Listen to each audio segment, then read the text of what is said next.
Today, we are going to see how to cement a crown for a patient. For this case, we are using luting cement, and this is the crown received from the dental lab. One important thing to remember is that while making the crown, the die should be properly trimmed. This helps us achieve an accurate and well-defined margin. As you can see, this is how the die is prepared and trimmed. In this case, we are going to cement a Tagscementation crown.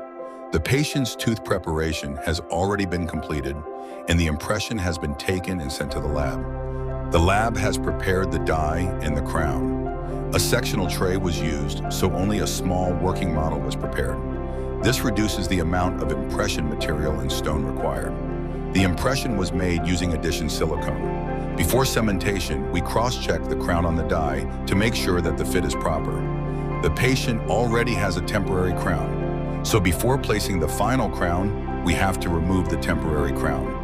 The temporary crown can sometimes be removed by hand, but if it is not coming out easily, we should use a suitable dental instrument rather than applying excessive force.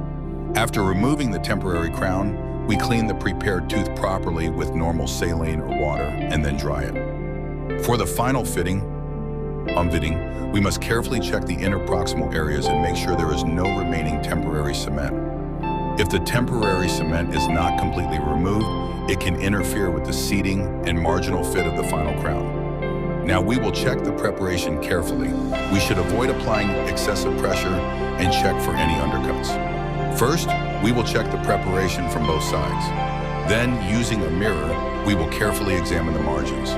Next, we will check the crown height and occlusion. We will make sure that the margins are properly adapted and that the bite is comfortable for the patient. We will then use articulating paper to check for any high points in occlusion. We can check the markings from different directions. If there is no excessive marking on the crown, it indicates that there is no significant high point. For cementation, proper isolation and moisture control are very important. We have the salivary gland opening near the upper 7th tooth and the lingual salivary gland opening near the lower 7th tooth. So we have to control saliva properly during the procedure. Now we will mix the luting cement. While mixing the luting cement, the consistency should be relatively thin so that the cement can flow properly and the crown can seat completely. If the cement is too thick, it may prevent proper seating of the crown. We will mix the required amount separately according to our requirement. We should mix it slowly and properly. The mixing technique is very important. If the cement becomes too thick or starts setting too early, it can create problems during crown seating. Slowly, we will mix the cement until we achieve the required consistency. In this case, I am cementing 2 crowns, so I need a slightly larger quantity of material, and the consistency should be a little more flowable. Once the cement is properly mixed, we are ready for cementation. The prepared tooth should be completely clean and adequately dried. There should not be any saliva or excess moisture inside the preparation. We will apply the cement evenly inside the crown, making sure that there are no air bubbles or gaps. Now we will seat the crown properly and apply gentle pressure to ensure complete seating. We should maintain proper isolation so that saliva does not contaminate the cement.